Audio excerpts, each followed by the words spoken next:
Hi, everyone. Welcome to another episode of Perfectly Mentored. I'm your host, Jason Portnoy. My guest today, Tanner Larsson, is the founder of Build, Grow, Scale, an e-commerce optimization company that specializes in a process called revenue optimization, which we're going to talk about, that really helps brands scale profitably. It's a methodology that's generated over 400 million in physical product sales over the last 3 years for his clients. He is also the author of the best-selling book, Ecommerce Evolved, someone I'm excited to jam with because this is my space, being a former Ecom owner and now on the agency side. It's a great pleasure to have you here. Tanner, welcome to the show. Awesome. Thanks for having me. This is great. Thanks for being here. Look, for the listeners who may not know you or may not have heard of you, they're going to be excited because you have a lot of value to give. But how did your journey start? How did you become, the go-to guy in the e-commerce space? Well, I know we were talking off camera a second ago, and you were saying like you were in here till since like 11, right? 2011 was like and that was called OG. So I guess that makes me a dinosaur because my online journey started in 01. Wow. So yeah, I've been out here already trying to make me look bad. We're just we're just 2 minutes in. Well, made me feel bad when you're like, man, I'm an OG, and I'm like, dude, what does that make me? Shopify OG. Shopify fossil. OG. So anyway, yeah, so I've been online since 01. My first real dabbling in e-commerce was as a eBay power seller. I mean, it wasn't a power seller to start, but I became a power seller and loved physical products, hated the technology at the time because back when eBay was just getting going back then and the technology hadn't caught up. So my apartment, or my apartment first and then my house was my warehouse, right? I was packing and shipping out of my warehouse. You had to go to the post office manually. You had to weigh each package manually. There was no bulk setup for this kind of a thing unless you were a commercial client, which power selling did not qualify you as a commercial client. So I'd spend hours and hours at the post office, hours and hours of packing, and then trying to match the right label with the right package because it just wasn't automated at all. So I very quickly got away from physical products and got into more info product space, membership sites, even AdSense, AdWords, direct linking. I did all that stuff because I was around during that time. But I always liked physical products. So during the time I was away from physical products, I really became kind of a big student of direct response, funnel-based marketing, things like that, and all the pieces that go along with online direct response. And then I started dabbling again with physical products, but started meshing the two worlds of funnel and direct response with physical products. And it was working like crazy because at the time, and even up until now, many of the e-commerce type things are very antiquated, right? It's still, the store mentality is still very much like it was in the early .com days. Throw up a catalog of stores, hold your breath and hope it sells. Nothing's designed for the customer. Nothing's designed to optimize the journey. You can throw all the ads you want at it, but shit's not going to convert. That's where the direct response aspect came in. So for me, it's been a really, really long game of doing it. So I've been really in this space for, approaching 20 years now. And it definitely was not all sunshine and rainbows. I mean, I've been up and down that entrepreneurial roller coaster more than I care to admit. So, something that differentiates you right off the bat is from all the gurus out there is that you're actually a practitioner. You've been actually doing this before you started teaching it. Yep.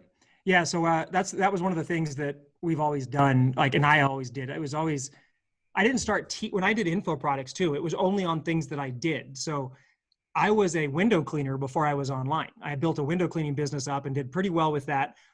Sold that company. And then when I was transitioning out of power selling and what's this info product thing? And I found ClickBank and all these info sellers. I'm like, well, what could I teach that I actually am good at? Window cleaning.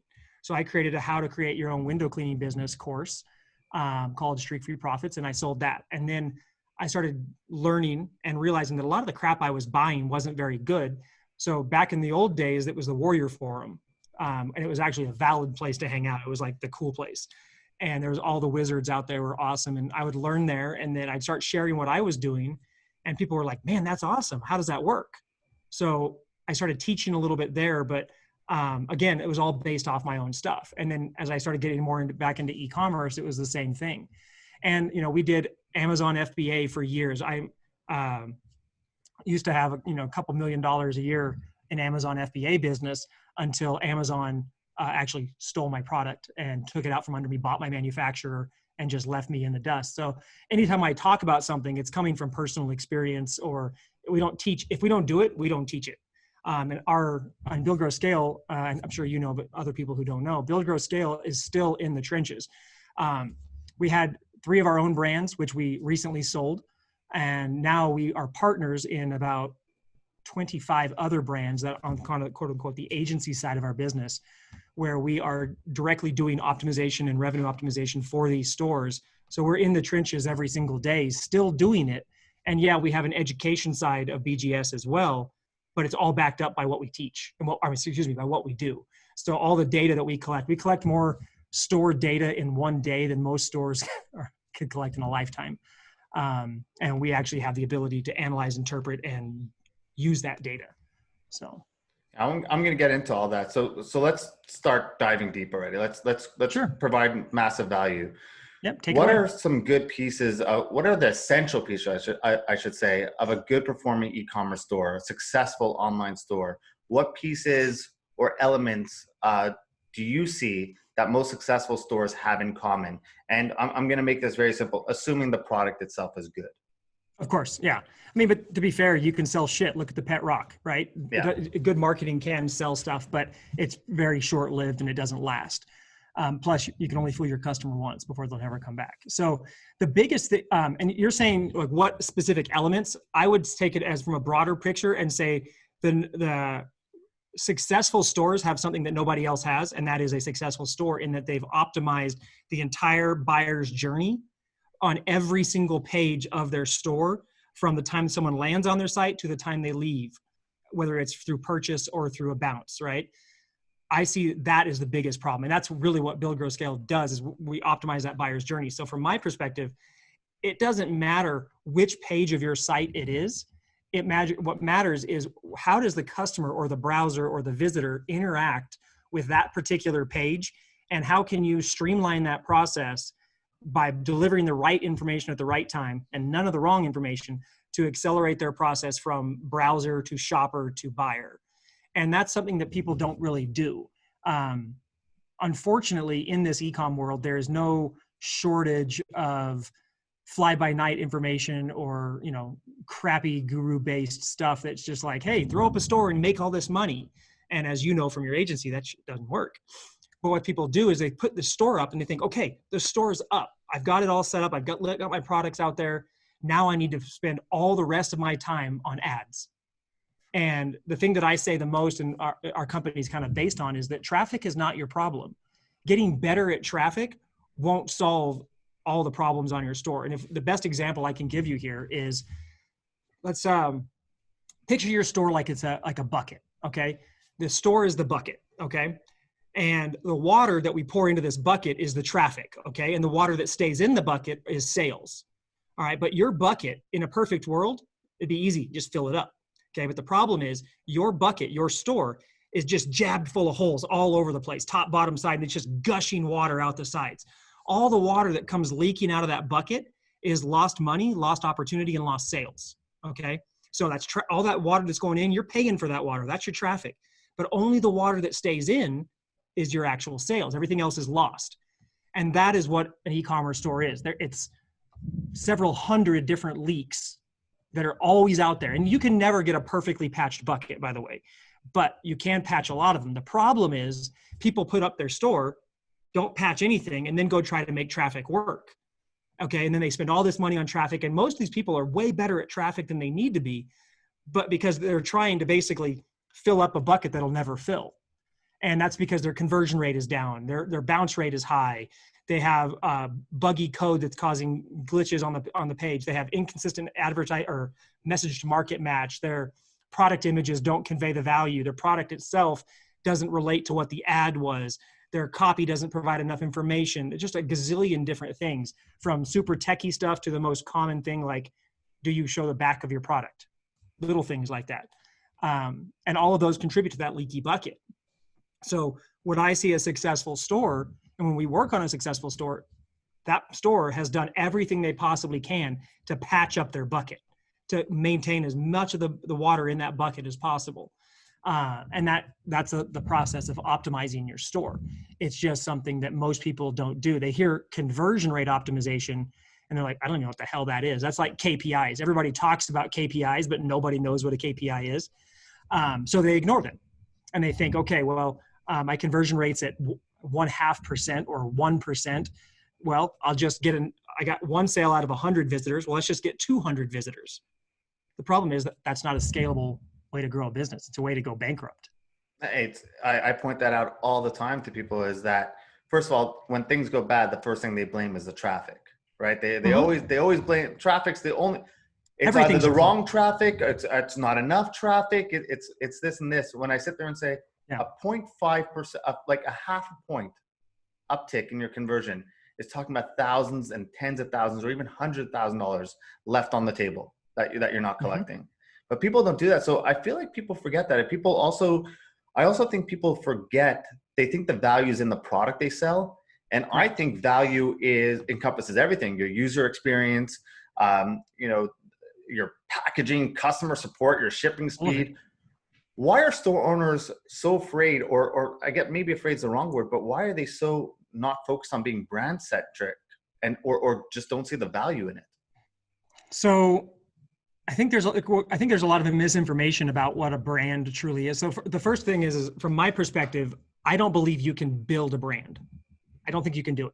A brand is the result. It's the reward of building a profitable company and doing all the advertising, the marketing, and everything else right. The reward for doing that, aside from money, is that you wind up with a brand. People talk about, I'm going to go build branding and do it. It's bullshit, because honestly, there's less brands than there are stores and businesses out there. So I believe that, but what I think the bigger problem is that, number one, they don't know how to do it. Number two, the people they're learning from have never done it themselves. And number three, it's work. It's hard work, and it's not sexy. Building a stable, solid, and sustainable company is not fun. It's much cooler to just go play with traffic. And traffic's sexy. That's why if you look at what's sold in the marketplace in terms of courses, everything has a traffic focus on it. New traffic strategy, new this, new this, new that. Very little is there any on core business fundamentals and how to build a strong brand. And I think that's it. It's the same thing with like I'm in the middle of a full-blown restoration on a 1971 Bronco.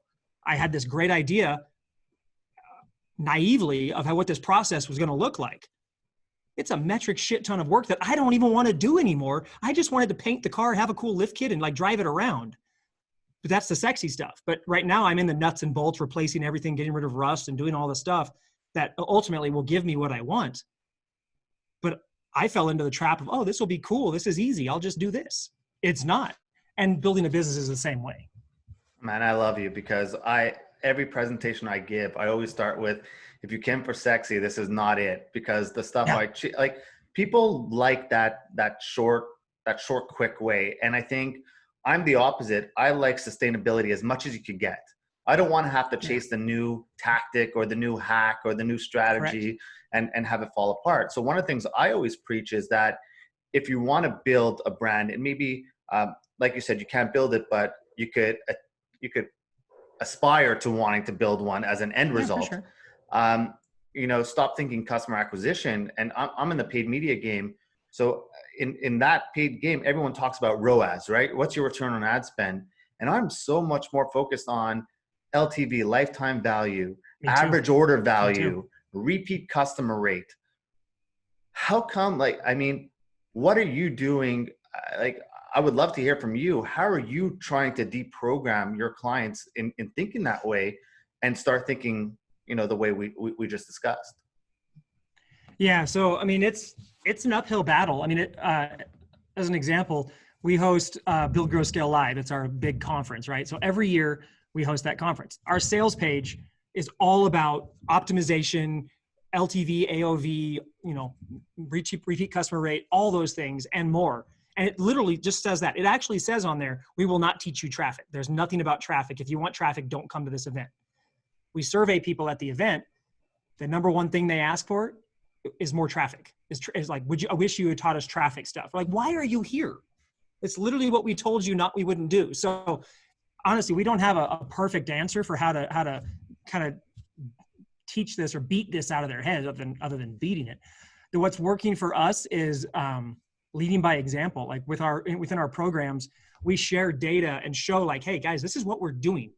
And the thing is that when someone works with us and we basically can shift their attention away from traffic for a little bit to fixing and patching some of those leaks, and we start with the lowest hanging fruit that we can find on their store and things like that, the impact is so instantaneous. We can catch their attention, go, okay, cool, let's do more of this and let's see what happens. And then all of a sudden their traffic gets easier. And this is, we work with a lot of different agencies as well that are referring us business. They're like, hey, we cannot get, this client wants to work with us, but we cannot work with them until they fix their store, or they're, complaining about this or whatever, but we know it's a store issue. Would you guys take a look? When we fix the store, you guys look like gods, because can all of a sudden scale, right? You guys can do all the stuff that they're coming to you thinking they're ready for, but they're not. So our thing is big by demonstration. It's also by like, let's take the emotion and the cool and the sexy factor out of it and look at it logically. And when we continuously go back to like that basic example of the leaky bucket, it makes sense. Like, why would you try to take a fire hose and turn off your water hose and then get a fire hose and put that into a leaky bucket? All you're going to do is blow out the bucket and lose more money. And they're like, oh yeah, that makes total sense. Well, why would you do that with your business? And so it's literally just, it's like a reprogramming. And it's unfortunate that that's what's out there, but easy button, turn on traffic, buy more traffic, do that. And ROAS, again, they built it into the sex appeal thing. The sexiest thing to me is when I hear a store has like a 50% repeat customer rate.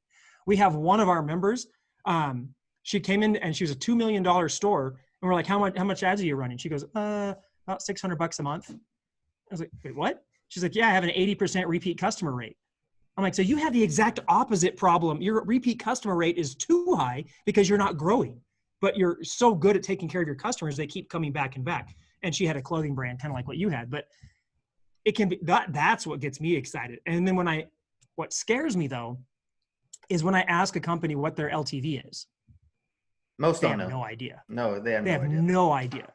And what's even more scary is that many stores, and this is where what we find the most now, is that so many stores and ecom brands, their LTV is a mirror of their acquisition purchase price, their average order value. Meaning that there is no LTV because they're only selling to their customer once.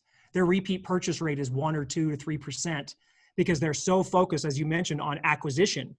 All I care about is that new customer, that new front end customer, because that's how I'm not only growing my store, but I'm paying my bills. I'm trying to extract my profit. I'm doing everything with that acquisition. What we teach and what I firmly believe is that, and actually I'm not the only one who says it, Seth Godin or Godin, however you pronounce his name, he says that smart companies realize that profit is not made on the first sale, it's made on the second or third sale and beyond. So we teach that your front end should be a break even or potentially a loss leader if your back end is built out. If I see people making profit on the front end, I'm like, dude, you're doing it wrong. Let's figure this out and let's look at how we can build out your repeat customer rate, get your average order value up, and then get that lifetime customer value going. That's where our focus is. No, we're going to get along great because I see these people post their 14x returns, and I sit there and say, okay, minus that there's no context involved in what you just did, but a screenshot. Yeah. But my first thing here is you messed up because if I was getting a client 14x, I should be fired because I should have spent a whole lot more, right? Yep. I should have brought them down to a 3 and spent that amount. But it comes down to math, and that's what I sometimes get frustrated by with our industry is that it's simple math. You could reverse engineer that. You could lose money, and Ryan Dice talks about this all the time. You could lose money if you know they're going to buy from you 8 more times. Why not scale at that little bit of a loss? Totally. So aside from the traffic issue, what else are some of the myths that clients come to you with that you have to deprogram? So let's hit that in one second. I actually want to touch on your loss leader strategy. And just a really cool example that we actually have some data on. So everybody knows Proactive, right? Proactive is the acne solution, used to be owned by Guthy Ranker. So we do a lot of work with Guthy. And one of the things we learned from them was that the reason Proactive is the market leader and was $1 billion sale and everything was because they could afford to acquire the customer like no one else. This is what Dan Kennedy talks about, right? And their methodology was that they could go negative for 9 months on a customer before turning a profit. No other company on the planet could do that. And now, did they have to go negative 9 months? No, not all the time. But it makes them untouchable. Their numbers exactly. And they knew that they could do that 9 months and then turn a profit, and they had the cash flow to do it and everything else. But that's the power of, if you know your numbers and you know your back end, then you don't have to make money on the front end. That's how what free plus shipping offers were actually invented to support, not the bastardized version that you see on ClickFunnels and everything today, where it's like free plus shipping and then blast them in an upsell funnel to try to eke out a $20 profit at the end. That's not what it was designed for. It was designed to acquire customers cheaply, then nurture them, and out the other side comes a massive LTV. Okay, but now back to your point of what other problems we're seeing. One of the biggest ones is this general store philosophy.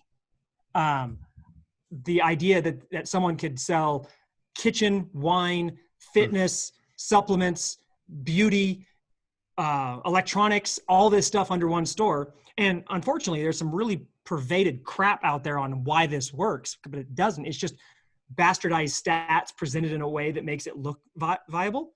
So the simple thing would be, there's two types of stores, right? There is a niche store, or niche, however you like to say it, and there's a general Walmart style store, okay? Now, if you take away Amazon, Jet, and Walmart, name a successful general store. Not many. No, not really, right? And then people will go, oh, well, look at REI. That's not a general store. That's still a niche store, right? There's just not many of them out there. Even Wish and Wayfair, I guess, could be broken into a general store, into a niche store. Niche store, yeah. And those are still probably more, I would side them with a general store. That's two other good ones. But you can count on one hand the amount of general stores that succeed versus niche stores. And the other thing is, every single one of those general stores that have succeeded are massively funded stores, whether it's from investor funding or capital they've already got. You don't see a mom and pop operator or a solopreneur launching a general store and crushing it. You need to be able to lose a lot of money for a long period of time to establish that brand presence and that market share gain, right? So niche stores, also from a traffic perspective, if everybody's your customer, that's like casting a net in the ocean where each of the little pieces of the net are so wide that a shark can swim through, right? You're not going to catch anything. So the idea is to craft a finer net, niche down, find that specific audience, talk specifically to them. So we find that's a big problem. A lot of the people that come into our more beginner level programs or mid-level ones where it's like, I've got a store, it's not working. It's because they're trying to be the Walmart of Shopify, and they can't gain traction because, they may have one product that hits, but then that product dies off, and that person who bought that hairbrush does not want their supplement or does not want their TV or their shitty Chinese widget, So that's one of the big problems. And the thing is I want to dispel this myth. So people say that out there, and you'll find graphs and YouTube videos that show this, that say, hey, the reason that a general store is better is because as products trend, you ride this product up, and when it drops off, you launch a different product in another vertical and it takes off again. And so they keep dipping, but they keep going up, okay? But a niche store, once that product dies off, you have nothing else to sell them because you have to find another product in that niche, whereas with a general store, you can swap niches. That is the stupidest idea I've ever heard. It makes no sense. Now, I've seen some very compelling looking graphs and charts and explanations that I'm like, well, if I didn't know any better, I would believe this bullshit. But the reality is you have a trending product. You sell 20,000 versions of this hairbrush, and then it dies off, and then you expect to sell to that 20,000 customers again something like a wine product? It doesn't work that way. They don't want that thing. Whereas, let's say you have a niche store with only one product, which is never a good idea, but let's say you only have one, and you sell 20,000 people at this hairbrush. Well, couldn't you find another hair accessory that those 20,000 people might like? Way easier than trying to launch another niche, or not niche, but general product to a whole brand new market, and then come to an ad agency like you and say, okay, cool, you did the hairbrush. Why can't you get this remote to kick in? Why can't you sell the same of that? I'm giving you the same money. But it's like building an entirely new business demographic, everything all over again. I love it. And you're so right. And people just think it's like, oh, I'll go to the traffic store and buy this person now. Yeah. You talked about website conversion optimization. I know you preach revenue optimization. What exactly is revenue optimization? How can the listeners apply it? Okay. So revenue optimization is, we say we coined it, but I don't know that we actually did. It's more of it's our focus, and it very much differs from conversion rate optimization. Conversion rate optimization, it's great. It should be done, obviously, but it gets a very tunnel vision like approach. We consider conversion rate truly to be a vanity metric. So conversion rate optimization, in our mind, you focus on a lot of stuff that may actually not help the store long-term, or could be detrimental to your other key metrics that are more important. So our focus is revenue optimization. Our biggest thing is how much is left over in your pocket at the end of the month. We want to maximize profit and take home and how much you're making, not how much you're generating. Okay, so revenue optimization focuses on AOV, LTV, repeat customer rate. Those are probably the three core metrics that we care about the most. And then from there, obviously, from an optimization standpoint, it's all the little nitty gritty metrics, DOM timings, your time on page, scroll depth, browser device compatibility, browser segment testing. We do all that stuff, and all of that leads to those things, because what we do through revenue optimization is it's a holistic approach to optimization versus a tunnel vision approach. We look at the entire customer journey, and there's every business has two different customer journeys. There's a front-end customer journey and a back-end customer journey. The front-end customer journey is where all the exciting, most people's optimization comes in, because it shows that immediate lift, traffic starts working. It's exciting, and you can take that conversion rate from 1% to 5%, and your average order value from $20 to $50 and things like that. But the front-end customer journey is all about simplicity and focus. It's not about adding more shit. So when we optimize a store, most of what we're doing is taking stuff away versus adding stuff, okay? Because what the customer journey needs to be just like a funnel, like a greased chute that has no objections, I call them disconnects. So if they're on your store in any kind of thing, they already have no attention span whatsoever as it is, and they're browsing. If anything like pops up a red flag or it causes a disconnect, it's another reason they're probably not going to complete the purchase, right? They're going to bounce, they're going to leave, they're going to get distracted, or they're going to answer their phone instead of keep shopping, or whatever the thing is. So that's where we get into how can we streamline that entire journey from the time they land on the product page or go back to the home page. And we also track the visitor paths. So like 70% of everybody who lands on a product page will wind up on your homepage before they complete a purchase. So many people are like, why do I care about my homepage? I only optimize my product page because that's where I send traffic. Well, as part of a shopper's due diligence, many of them wind up back on your homepage. They also wind up in your footer. They wind up on your About Us page. They wind up in different areas trying to validate, hey, is this a legit store that I feel comfortable giving my money to? And if those other areas, maybe your product page is awesome, but everything else sucks, well, you just killed yourself, right? You just killed your sale. So we try to optimize that entire process and streamline it. And then obviously every single page within a journey has its own set of important metrics. Obviously on the product page, the most important metric is add to cart. In the cart, it's proceed to checkout, then completed checkout, right? And then if you have a category page, then it depends on what your category is, but it's, time on category page and then where they're clicking off to. Are they clicking off to a product page, or are they clicking off to something that doesn't produce money? Also, people clutter their navigation. They have 7,000 links and this huge drop-down menu in their navigation. Most of them boggle the mind of the consumer, and they're glitchy to use.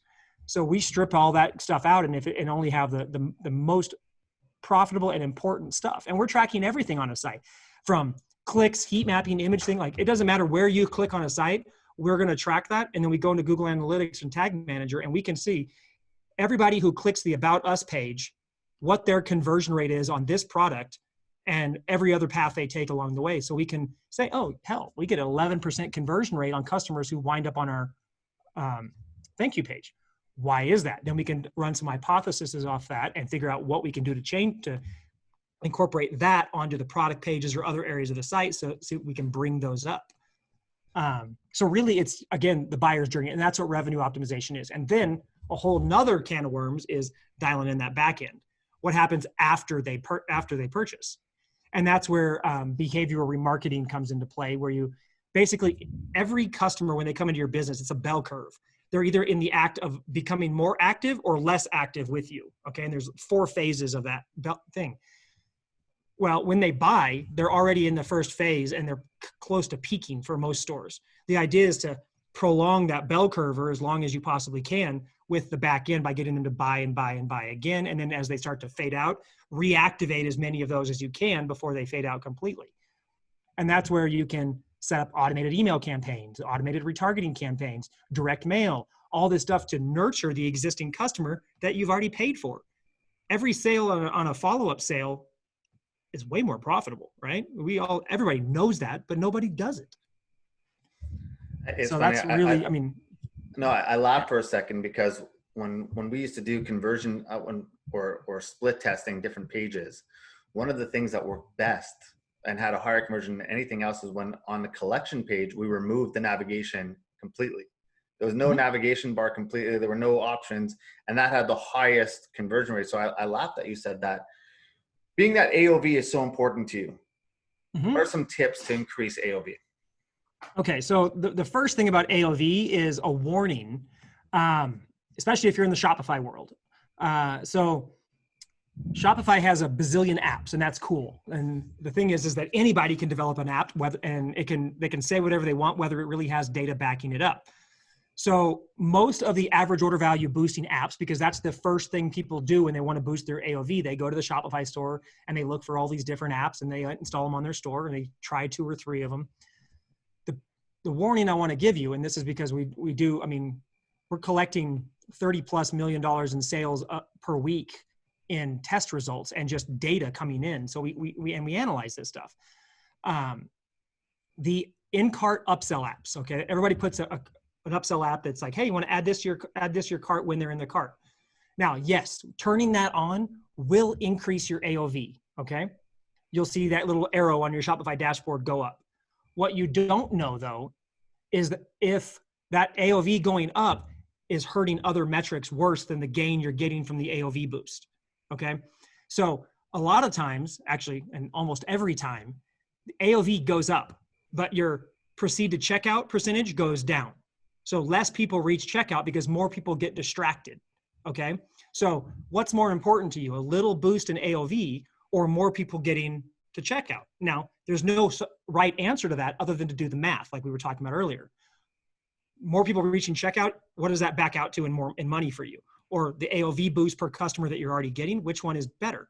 Sometimes they're equal or different, but most of the time, the average order value boost you get is offset by a huge loss from other metrics, proceed to checkout, completed checkout, and things like that. So the thing is obviously these app companies are not going to tell you that. They're going to show you that it boosted it. Another thing is a lot of the apps out there that talk about AOV are very generous in how they collect and compute the data that they report to you in the dashboard. It's not accurate, especially if you compare it to real Google Analytics data that's reporting correctly. Okay, so be aware of that. Not that they don't all work, but you're going to have to really pay attention to your metrics to make sure that you're not getting screwed. But what does work? Okay, so simple things. One of the things that's been around forever that still works is a free shipping threshold. Okay, saying, orders over $50 ship free. So what you do there is if your average order value is say $20 or $30, you start with your free shipping threshold at about 20% above what your average order value is. Okay, now this is not a static barrier because what's going to happen is people are going to spend more to get that free shipping. Now, over time, your average order value is going to climb to reach that free shipping barrier or get close to it. Well, every quarter or so, you want to address that, or maybe more frequently if it's climbing faster, and then raise your free shipping barrier another 20%. And you can slowly start to train your customers, your repeat customers especially, to spend more and more and more money with you. Okay, that's a very simple one for AOV. Plus, that allows you to offer free shipping, which all buyers now, thanks to Amazon, are conditioned to expect free shipping somewhere. Now, obviously, shipping has a cost, so many products we can't offer that because we don't have Amazon's, economies of scale. Fine, but simply by having the free shipping text somewhere on your site showing that you offer it, they know it's available, and it just does something in the buyer psychology to just make them more comfortable shopping with you, whether they pay for shipping or not. So that's an easy one. Another one that works really, really well is moving the upsell back one page. So get it out of the cart, put it on the product page, okay? But not probably in the way you think, because people think product page upsell and they think the Amazon recommended product bundle app, right? Which Amazon has now taken off of their site because it doesn't convert. And so that little bundle of 3 products below does not work. What does work is a product on your product page that complements the product being sold, but does not actually require any thought process or research to determine whether or not that is something they want to buy. So an example, you had a clothing store. If you were selling a t-shirt and they're on the product page for that t-shirt, and then you offer a checkbox upsell that says, hey, get this cocktail dress for 20% off by clicking this button. Nobody's going to do that because, first of all, it's not relevant, but let's say it was relevant for whatever reason. The lady buying this t-shirt would like the cocktail dress. Can any woman buy a cocktail dress with a checkbox, or do they need to see images? Do they need to check sizes? Do they need to know how it fits? Do they need to read other reviews about it? So what you're doing is you're creating not an upsell, but you're creating a distraction loop that prevents them from even buying the t-shirt, because now they're squirrel. They go out and they see that dress and they run off and they look at that and they forget what they were doing. So instead, you want to find something that is a very simple upsell, like in sunglasses, a cleaning kit or a repair kit. Super easy things like that. In product, formulaic type products, supplements or goops or glops, lotions, potions, thigh creams, that kind of thing, you could easily have a checkbox that's like double your order, double the size, get the bigger bottle for an extra percentage.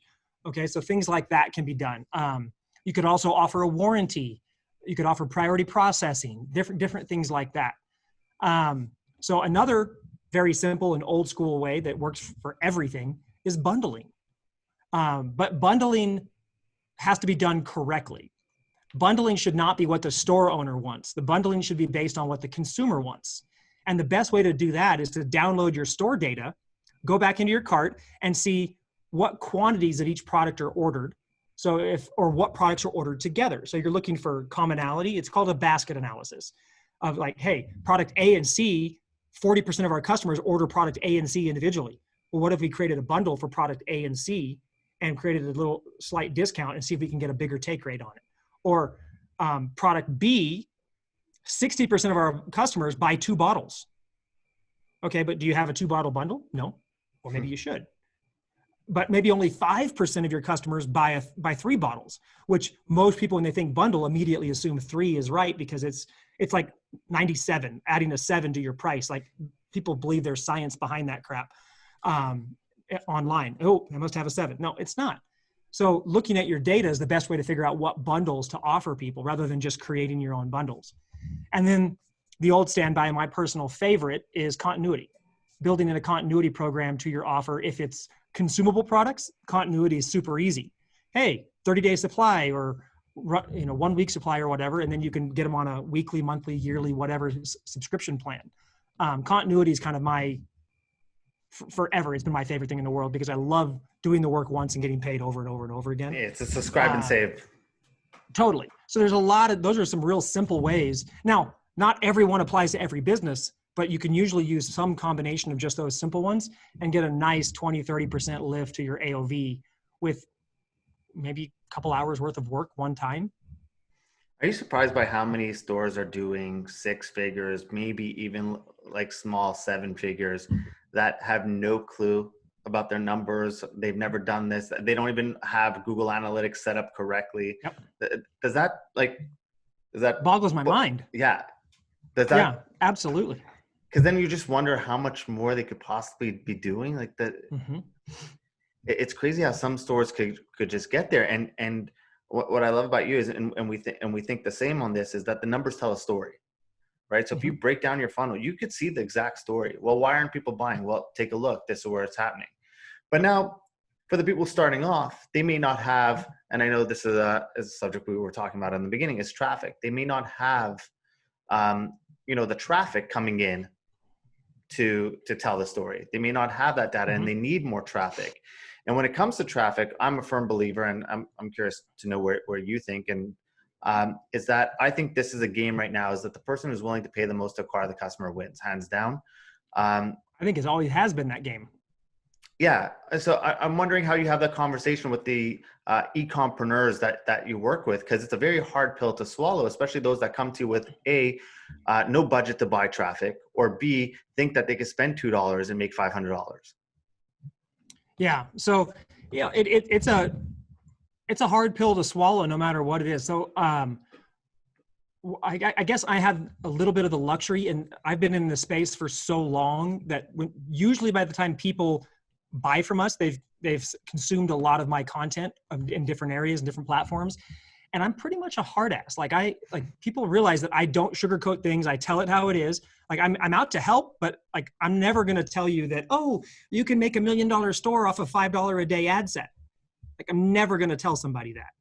One ad set, one $5 a day, and you can't test a store on $5 a day. Like I won't tell somebody that. So they usually are a little bit more educated before they come through our doors. Now, but that's not always the case. And it didn't used to be the case before we were so prolific in our content. So, our big thing is just like, again, trying to be as realistic about it as possible. Like, hey, we give you all the best practices. Like, hell, we wrote a book that's just for our members. That's literally the best practices of what to do on your store. It goes hand in hand with training that when someone joins, they get this, right? But the thing is literally, I think it's on the introduction, it's like, hey, these are the best practices to start off your brand new store. These are not a replacement for running ads, testing, and optimizing. What works in here, we fully expect that 60% of what's in here will not apply to you. Only 40%, but you don't know what it is until you test it. But for these stores, these are the best foot forward. Because that's the thing, all sites are contextual. What worked for your store might not work for my store, but some variation of it might, and then it works for me and you try it and you're like, well, shit, that didn't work. But people think that, oh, I see so-and-so store doing this, I'm just going to copy it and do the same thing. Doesn't work that way. You're missing, it's the iceberg effect. You're missing what's happening underneath, right? You also may not share the same demographic, right? That's the biggest thing right there. All consumers are different. So you trying to copy some store that sells women clothing and you sell, clothing for men, different buyer behaviors. True. And it goes even worse than that, because like demographic is one thing, but then you've got like people who copy Amazon. 50 cents of every dollar that's spent online is spent on Amazon. So they own the market, right? They have something like 200 billion credit cards on file for one-click purchasing. It's insane. You can't compete with that. So Amazon can do something on their site that will not work for anyone else on the planet, because they have that infrastructure and that, that market share. Yet we see people copying it all the time. And that's something we fight with. They're like, well, if Amazon does it, I want to do the same thing. And it's not startups even. We have, $30, $40 million a year stores that come to us and they're like, well, we want to do this. And I'm like, why? Well, they're doing it. I'm like, really? Like, you're doing $40 million a year. I expected a higher level of thinking, but that's not their skill set. Their skill set is what got them to that point, right? That's why they're coming to us, because this is our skill set and we can show them like, hey, that doesn't make any sense. We don't even know if it's working for them. But back to your question on the beginner thing, like I jumped around a little bit, but I apologize. I love it. Go. The traffic, you guys, you have to spend money. Like, and we tell everybody, like, it's going to take a budget, and the more you can spend, like, first thing is we tell people, don't spend any money until you us or whoever you're learning from. Make sure you are putting your best foot forward before you try to run an ad. Otherwise, you're just throwing money down the drain. So at least get that done. Okay. And here's the thing, and but testing traffic is It's hit or miss. Like, you got to test, you got to throw money at it, you got to figure it out. Well, if your store isn't dialed in, if you don't have your best practices and your best foot forward, you could hit on your honeypot best traffic source and pass over it because it didn't work. It didn't convert, right? So you're, oh shit. But really, you had the right customer, right audience, and it could have been the mythical unicorn of an audience that could have scaled to the moon with one ad set, but you never found it because you didn't have your ducks in a row over here. So that's what we try to push, is that get your ducks in a row. Then yes, you have a limited budget. Well, let's make that budget work as long as possible, or go as far as possible and most bang for your buck by putting your best foot forward. So many people though are so excited that they want money so fast that they just throw up some shit, throw up their store, use Oberlo to download 20,000 products or whatever. And then all of a sudden they're in business and now they're throwing traffic.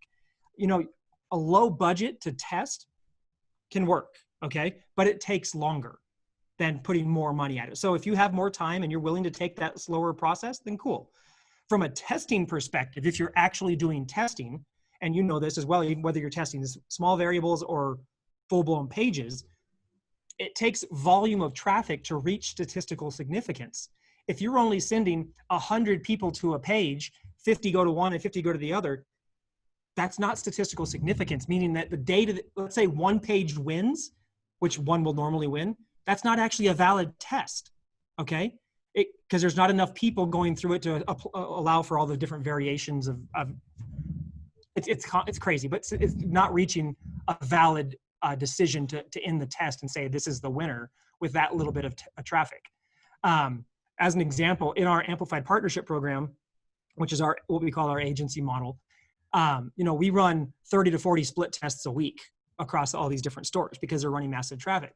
A normal store is lucky if they can run one really good split test in a week or a month even, because their traffic's not high enough. So the more money you can allocate to going towards your traffic and your testing, as long as you have a plan. If you're just doing it or just cause, then that's stupid.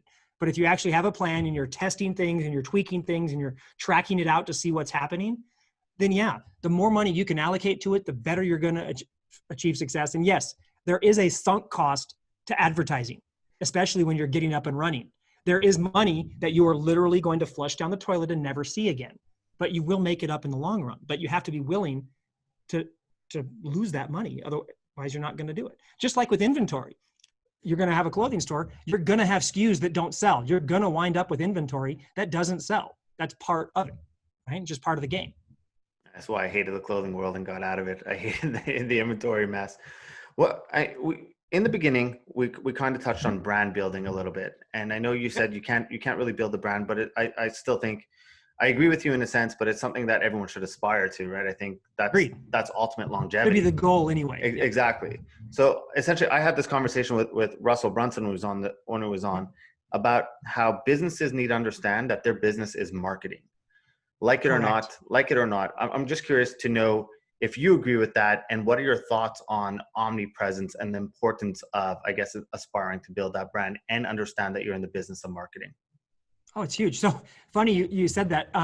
So in my book, Ecommerce Evolved, after the introduction, the first pre-chapter is the 12 principles of e-commerce. The first principle is that your business is marketing. And the whole section it talks about, because like people go, I'm in the business of jewelry, or I'm in the business of artwork, or I'm in this business, or I'm in the cutlery business. No, you're not. Your business, no matter what you sell, is marketing. The product just happens to be what you sell to pay the bills to fund the marketing. All businesses are marketing. That's the business that you're in. So I fully believe and support that. And Russell's 100% right with that, obviously. And it's literally so foundational. It's the first thing I talk about in the 300-page book that I wrote, because it's so people get it wrong. That's not the product should never be the focus. Again, you can sell shitty products if you do really good on all the other stuff.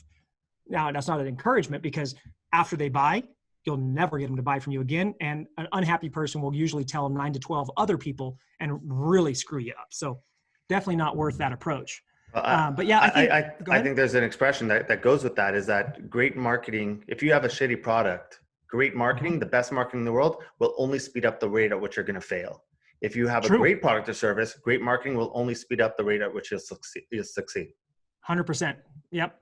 So I when I say that, it took me, I didn't used to have this thought process in terms of a brand being earned. I used to follow, like, when I went to marketing school, I went to did all the stuff, like, and that was just a thing, brand building. It's just this key term. But as I've learned, I truly believe that a brand is the reward.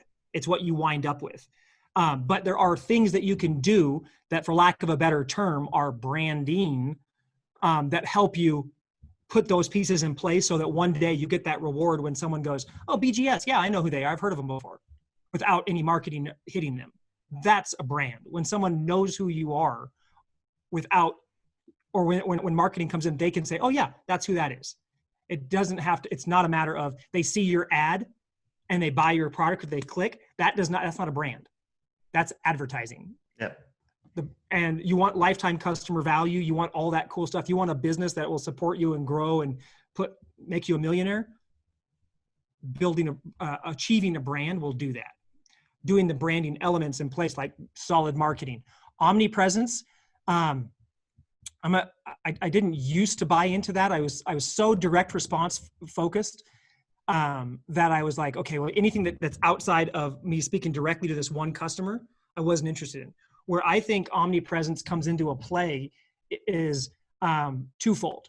One, if your product requires education or is in a highly competitive space, then omnipresence can take the front end acquisition model where people get to know you before you ever show them an offer. So like in our case with BGS, when someone comes to us, like a cold audience that doesn't know us, they get 5 touches of content before they even get shown an ad for an offer. And the consumption rate has to be a certain level and all of that stuff as well. So because we found that that's what works for us, and that's what works the best when we get a better quality of person, they're more educated, they have higher success. Same thing goes with competitive markets or high demand products or products that require education for them to understand it, to realize that it solves their need. For other products, full-blown omnipresence is going to be super beneficial, but may not be as required to just generate, a nice, 7-figure a year income. If you want to grow big, yes. But if you just want to stay a solopreneur and kind of do it all yourself, you can get by with this is probably oxymoronic the way I would say it, but it's a less omnipresent version, which is focusing on, okay, once you have touched somebody through an ad, they never leave your ecosystem, and you're constantly using retargeting, email, everything else to, whether they've purchased or not, to just stay in front of them, stay top of mind. But more so than just pitching them offers. Now you're showing them your mission, you're showing them your content, you're showing them your causes, you're doing all of that stuff. So you become your own media company. Correct. And that still ties into the omnipresence thing. And every company should do that much at the very least. But I think smaller companies,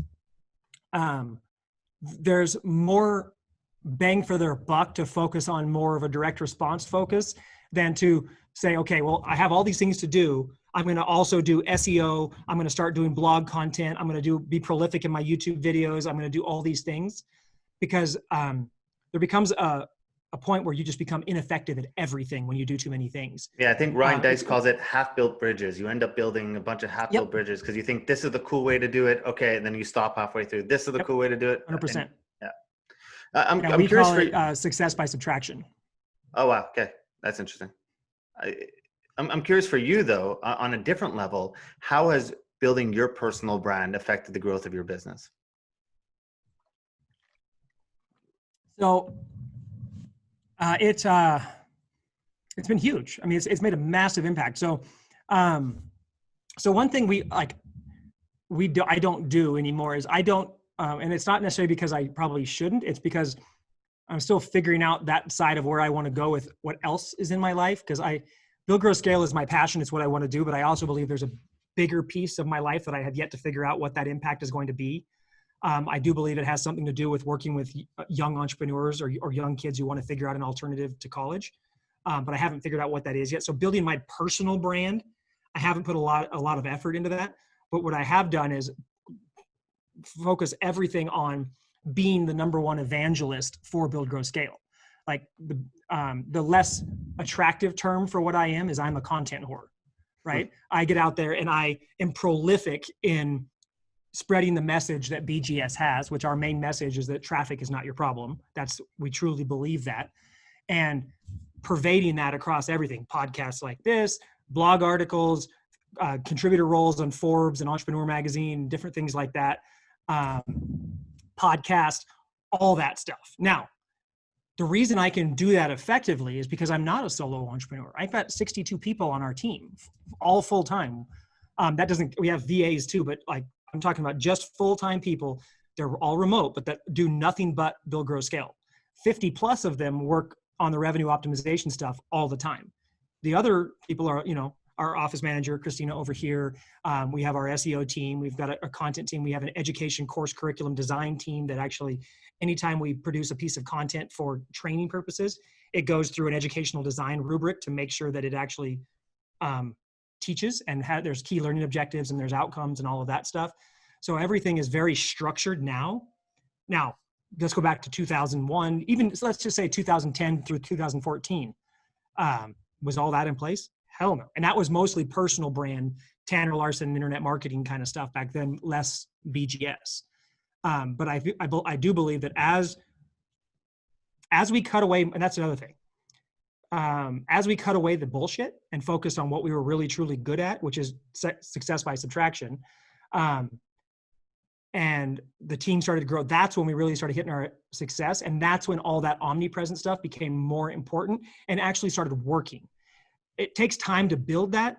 But the other thing is if you haven't cut away, if you're everything to everybody, you can't be omnipresent because you can't reach a market. Okay. Because you're, again, casting too wide of a net. It's like throwing, something up in the air and the wind takes it and spreads it out when you really wanted it to all go in this hole to grow something. Right. So we call that success by subtraction, eliminating things like, if you come to one of our stuff, we'll never teach you traffic. Now, my business partner, Matt, he's a phenomenal traffic buyer. He's great at it, but he doesn't buy traffic anymore either. Like our team does, but we don't teach it. We would much rather go to someone like you or someone else who actually is an expert at traffic, and that's all they do. What we do, we teach what we do, which is revenue optimization, how to build, grow, and scale e-commerce businesses from the optimization side and the back-end marketing side. We do not cover traffic. I'm not going to teach you how to do SEO. I'll give you the primer and the basics of what we do for every store. But if you want to learn SEO or you want to learn YouTube, we're going to refer you to a true expert, because it's the guru out there who's going to tell you, I'll teach you all 75 things you need to know to build a business. They can't do that. They don't know that. I've been branded as a guru, and I used to teach everything. And I always felt like shitty. Like I'd be like, guys, by the way, I'm teaching you this, but I'm not that great at it myself. So I'm only going to show you what I know about it. And people, I like that, but I never liked teaching that way, because it wasn't, if I couldn't truly claim mastery at it, I don't believe I should be teaching it. Love it. And I think that's so important, especially with the state of marketing that we're in right now, or the state of the informational products that are out there, where every guru is trying to get out there and every guru is promising. I think I'm the same way. No fluff, no bullshit. Yep. I'm going to tell you how it is, because I'm not afraid to lose you as a customer, because you're going to be you're a bigger headache if I bring you on as a client and you don't believe in what I'm saying. So I'd rather right off the bat tell you this isn't going to work for you. Go away. Yeah. And if you don't like it, that's fine. Like And usually what happens, they'll go through 3 other gurus and find out that none of the stuff will work. And then they come back. And they come back. Same cycle for us. Well, we'll end with it. I'm curious to know, you work a lot with Shopify stores. What are the must-have Shopify apps?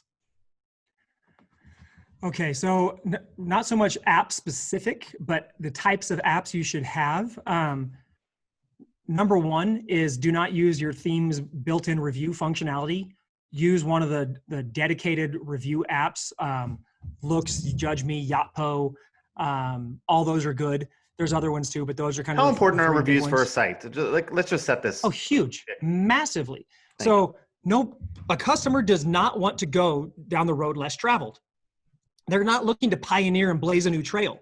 They want to know that, hey, I'm going to buy this widget. I want to know that other people have already bought it and been satisfied, so that I'm not wasting my money. It's funny, like we go back to the clothing example. Women, they go into a party. They want to be the only one wearing that dress. But when they buy that dress online, they want to make damn sure other women have bought that same dress and been happy with it. Good point. So it's kind of a double standard, but that's really how the buyer mind works. So reviews are massive. And the acquisition of reviews are massive. And also on a review note, publish the bad reviews too. That's one of the biggest indicators we're finding on trust on sites is sites that only have good reviews, people trust less. So publish the bad reviews. And the thing about the bad review is make sure that you go in there and comment on the bad review, solve the problem in a very positive way, regardless of what it is, make it right. Because think about it, when you go to Amazon, what reviews do you read? You don't read the good ones. You read the bad ones. Because if the bad ones are still okay, then you can buy the product. Or if the bad one is answered by the company, you're like, okay, cool, these guys take care of their customer. Same thing in your brand. So reviews are huge. Use a good app and use one that has the full functionality of like the review stacks. They do the ratings. They do the tag cloud. You can search reviews. All that stuff is super important. Another app that's super important is a search app. So I'm a direct response guy. So if you're from the direct response world, search was always considered a necessary evil in some instances. I've since had to eat a lot of crow on that one as our team was like, I promise you, I'll show you that it's worth something. So what we've proven is that usually only with a normal search bar on a site, usually about 6% or so of your traffic will use that search bar. However, that people that use the search bar are worth 2 to 3 times more than any other visitor on your site. So anything you can do to inspire search, and you can probably get it from like a 6%, maybe to a 12%. Any more than that, I bet you probably are hurting somewhere else, but anything you can do, that traffic is worth 2 to 3 times more when they convert, and they do convert at almost a 3x conversion rate compared to the rest of the browsers. So search is huge, but you want something that has search, like when you go to Google, you want predictive search. You ideally want something that puts little images next to it. And there's apps out there that are good. Some of them are expensive, some of them are not. Just find the one that works for you. And a prominent search bar location. Hiding your search behind a magnifying glass is not search. Putting the search in the footer, no, should be prominent. That's one thing you can copy from Amazon that will work for you. Another app or type of structure, it can be custom coded or part of your theme or an app, is filters on your category page. Sort by A to Z, Z to A, bestseller, default. Those are not filters. That's sorting functionality. Those are an overlay that can be used on top of filters. So filters are the things on the left-hand side that should be checkbox enabled, checkbox unenabled to turn on, turn off, where they can be able to, if they're on a clothing store, I want to see only jackets that are green in a size medium. Then everything else is taken out, okay? And only that is left. The category page has a bad rap, or not a bad rap, a misinformed rap, I should say. People think that the goal of a category page is to keep people on the category page as long as possible and have them just scroll product after product after product, because eventually they'll find something to buy. That's not the case. The category page's job is to help a customer, remember, customer journey, making this good for them. As a customer, when I go to a site, the last thing I want to do is, if I'm on my phone and I'm scrolling, is to sit there for days on my phone. I want to be able to hit a couple options, find exactly what I'm interested in, and be able to narrow it down, click on an item, and get to it. Your customers are no different. So getting them off the category page onto a product page as quick as possible is what you want. And that's where filters come in. But filters have to be relevant. A filter like the summer collection, what the fuck is a summer collection? Nobody knows except for you, the store owner, okay? So filters by color, by type, by weight, by style, things like that, those are super cool. And the cool thing is then once they go, let's say I want jackets that are green and medium, then they can go over to the sorting and say sort price low to high, high to low. Or I want to see all the best sellers, or I want to go, I don't know why they would want to go A to Z, but if they wanted to, they could. Price is more, or you can add other filters. Let's say you're selling mountain bikes, okay? I want a red mountain bike, full suspension, and I know the size, a 16, let's say, but I don't know the weight. I know I want to be lightweight, but I don't actually know what lightweight means in mountain bikes. So I select those filter options, and then you could have a custom sorting option over there where it says sort by weight, lightest to heaviest. boom, now I can go and say, okay, all the red bikes that are full suspension, and it's going to show me, okay, the third one, that's a weight. That's a good weight. I like that one. Boom. You've just enhanced the customer journey, and you're going to probably complete a sale there versus look at all my bikes. And everybody can just think about yourself. Like if you've gone to a site and you can't find something, you leave, right? Yeah, but I think, I think when it comes to online, when you have your own people throughout their own real world, I use LinkedIn as a perfect example for this.